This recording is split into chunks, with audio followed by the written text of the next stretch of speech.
Hello, everybody. Welcome along to Sportsbet TV with me, Paul Alster, as we look forward now to the last Saturday's racing before the Christmas break.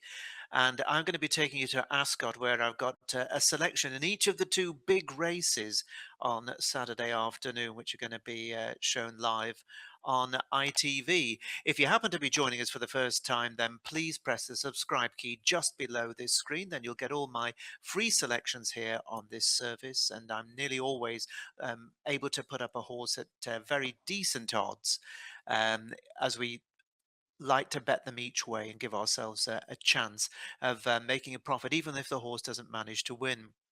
Well, last week I went with just one selection, and that was a 33 to 1 shot. And in a pretty hot race, he ran well for a long way. That was at Cheltenham, but he didn't see out the trip at that level and didn't manage to show a profit on that occasion. I'm happy to say, though, that over at my subscription service, we've been having a wonderful run of form, including a 152 to 1 double last Saturday, and winners since then, including a 12 to 1 shot on Wednesday afternoon, one of only two that I recommended. So if you're interested in getting on board before the Christmas rush, and I'm going to be posting most days between Christmas and New Year, so there'll be lots of tips, lots of racing, very good racing to get stuck into, both in Britain and Ireland, of course. Then you'll find the link to sign up, which is just in the description box below this screen.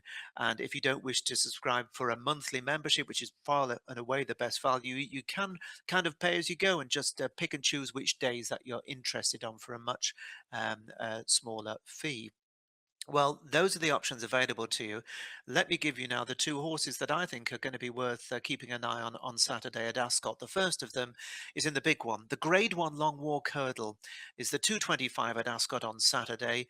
They're saying the ground's going to be good to soft, good in places. There might be a touch of rain. I don't think it's going to be bad ground by any means, though. And 11 runners have been declared, including Crambo, trained by Fergal O'Brien, who has to be the first port of call for us as he bids to win this high-class stayers race for the third year running. In 2024, he was all out to see off Hidden Valley Lake by a head with the gallant Beau Paul to close third, having broken the hearts of Paisley Park fans. Do you remember good old Paisley Park? When he got the better of the old horse in a ding-dong battle 12 months earlier. Well, there's no doubt that Crambo is a much better horse at Ascot than anywhere else, and this trip brings out the best in him. But this looks a strong renewal, and his seasonal reappearance here, although admittedly over an inadequate trip, wasn't really inspiring.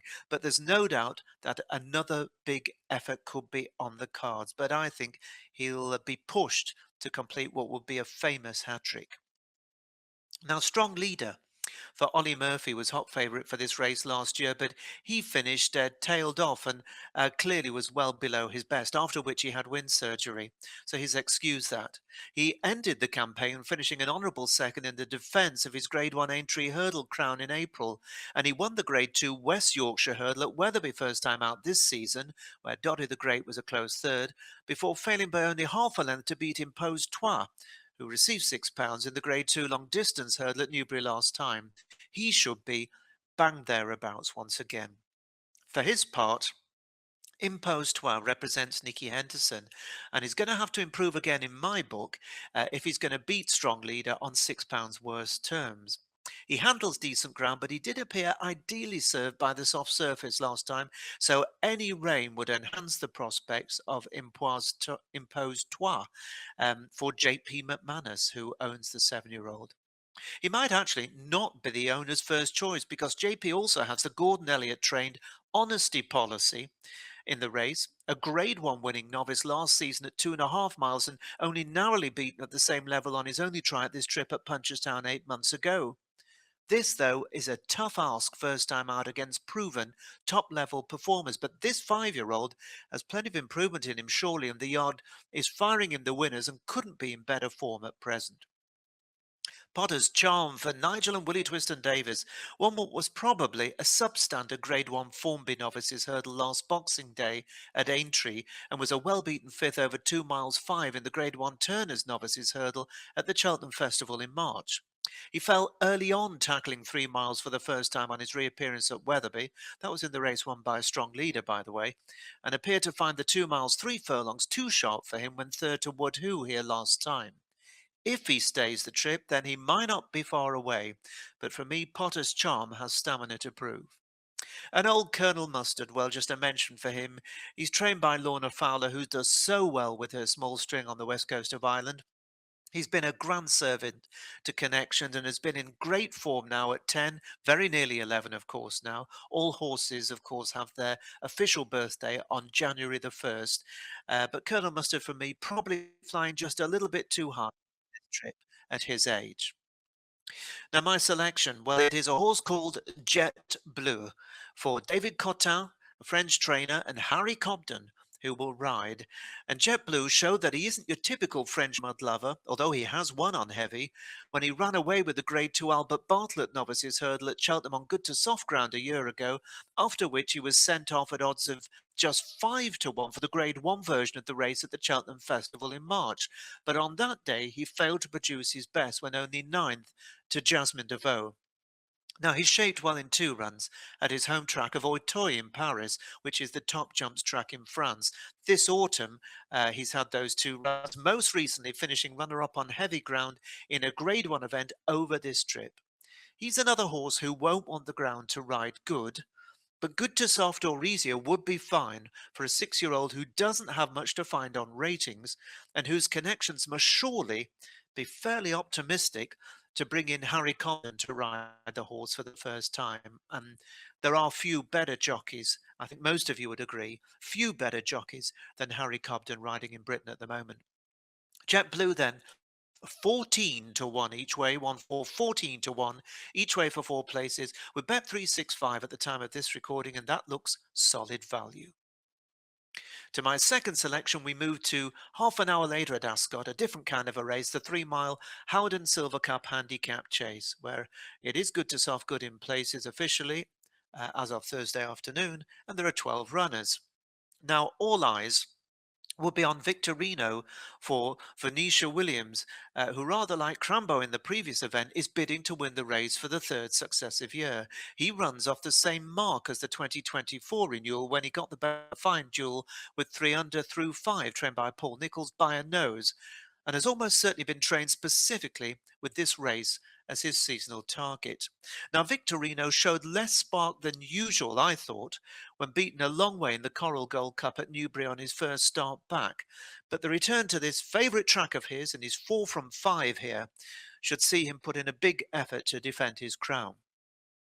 Johnny Who, trained by John Joe and his son AJ O'Neill, ran a good trial for this when he was a rock-solid fifth in the Grand Sefton Chase at Aintree 6 weeks ago, at a time when the stable was pretty much under a cloud, so that was a good run.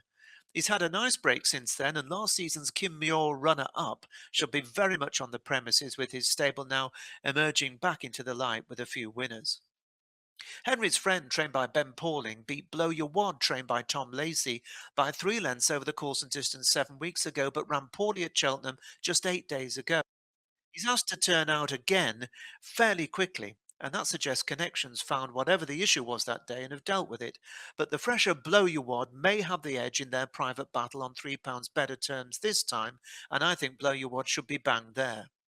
Ben Pauling also runs Peak Rock, who was a fine fifth in the Coral Gold Cup at Newbury last time. He's a definite player running off the same mark, and he could prove a danger to all. Deep Cave, trained by Christian Williams, ended last season with a fine win in a Grade 3 handicap hurdle at the Aintree Festival, and the ex-French racer began this term with another convincing success on his first start over fences in Britain in a 3 mile handicap chase on soft ground. He won his only completed start from 3 attempts over fences in France, so technically Deep Cave is unbeaten over larger obstacles when he's put in a clear round. So there could be more to come from him as long as he picks his hooves up, and he is slightly under the radar. Highland, trained by Nicky Henderson, well, he ran well for a long way in the Coral Gold Cup at Newbury 3 weeks ago, and he might be better suited by this slight drop in trip after fading from 2 out to finish 7th of the 24. He turns out again, though, fairly quickly after what I thought was a pretty hard race for him, so despite easing £2, I think he might just have his work cut out once again. My selection, well, with the ground expected to be to his liking and having finished third to Victorino in the race last year before losing out to the same rival by just a nose over the course and distance in February, 3 under through 5 for Paul Nicholls and that man again. Harry Cobden would not be winning out of term at a track where he always seems to run right up to his best. He is now £5 lower than his near miss in the race last year and £3 lower than his very narrow subsequent loss back here in February. And he's likely to be better and a little bit fitter for his return fourth in the Badger Beers chase at Wincanton last month. So I think that 3 under through 5 is going to give a very good account of himself under his top rider. So it's 16 to 1 each way for 4 places at the time of this recording with William Hill. 3 under through 5 is my selection to spring a bit of a surprise at a decent price in that very, very competitive Howden Silver Cup handicap chase at Ascot 3 o'clock. Those are the two selections I have for you free here at Sportsbet. You can do with them what you will. If you're interested in more, then of course the link to my service via the description box below the screen is available to you. I'll be back to you before Christmas, but the best of luck, whatever you're backing this weekend. Bye bye for now.